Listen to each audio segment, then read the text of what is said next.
Hey everybody, welcome. We're taking a look at a gun for which there doesn't seem to be any middle ground. Either you love it, or you think it's the hatiest hated AEG out right now. So we're going to take the opportunity to take a deep dive look at this G&G Speedsoft Gun 1. No! No! No, no, no. No! No! Yes! That's awesome! So what do you think of the gun? It's such a dumb... Stop recording me, because the barrel kind of looks like a dick.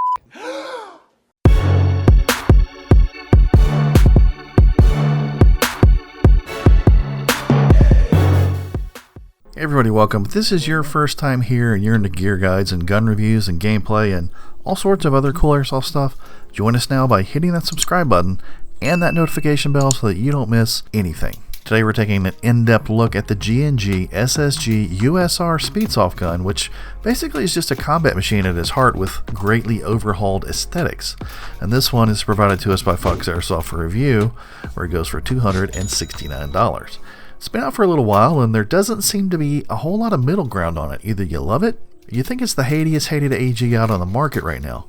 Where we're going to go over every inch of it so you can make your own decision.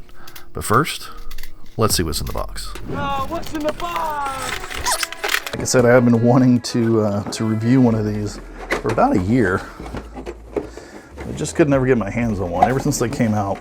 Alright, so in the box we've got some warranty information, manual, product catalog, a see-through polymer mid-cap magazine. Well, that's kind of neat. It's see-through, and you can actually see as you're following this train through the body of the magazine where the spring runs, it tells you how many BBs you have left. So that's pretty cool. I guess in the vein of Speedsoft, you want to make sure you've got plenty of shots. If you can see that you're under 30, you might want to go ahead and eject that mag and put in a fresh one. All right, let's look at this guy. I mean, this front end, I don't know what else to tell you guys. It just, it looks quite phallic.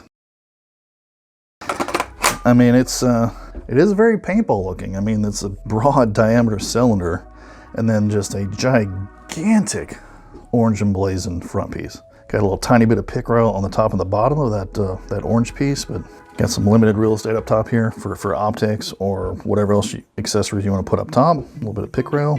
Does have an ambidextrous charging handle. Does reveal the rotary style hop up, and it does lock back, so you've got a working bolt catch release.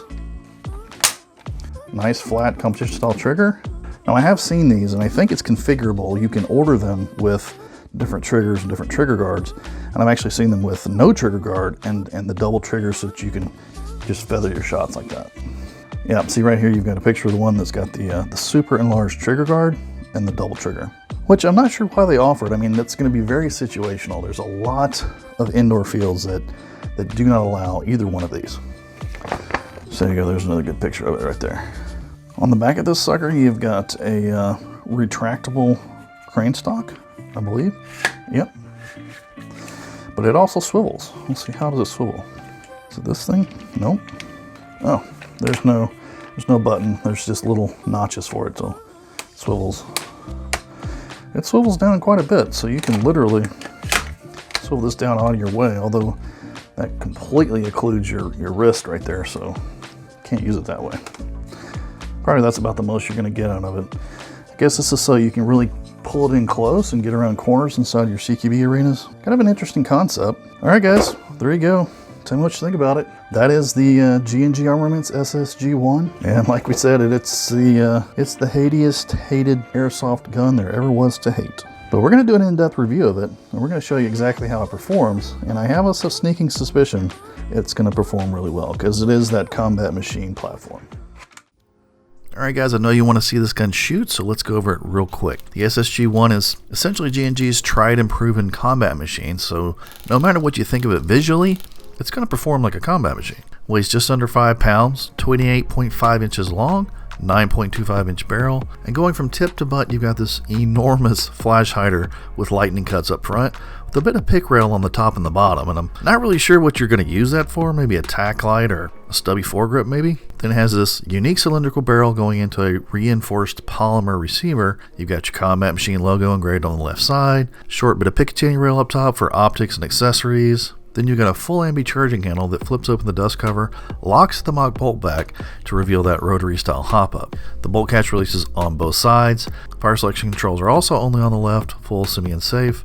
A molded ergonomic polymer motor grip. Then you've got a full ambidextrous magazine release that drops out this unique magazine that comes with it.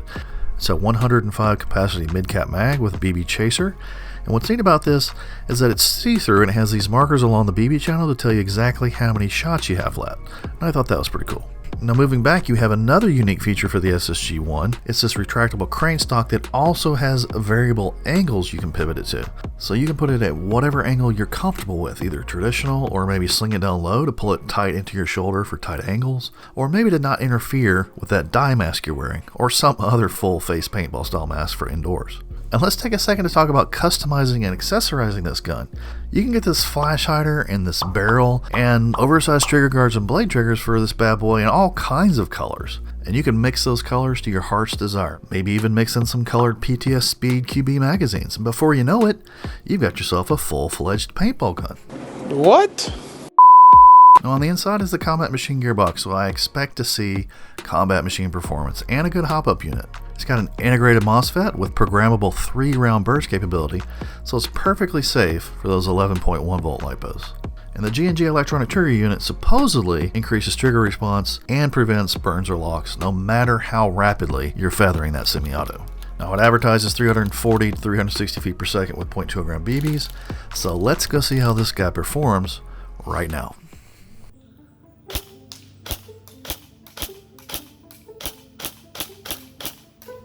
Around 330. 330?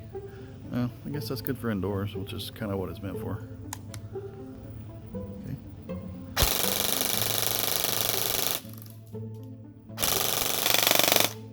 It just keeps the No, odd bit. it's the top. It's the top number. So it was 24 and then 23.9. Oh. That's really high, actually, for a stock gun. But that's on an 11.1 LiPo, so 24 rounds per second. That's pretty good.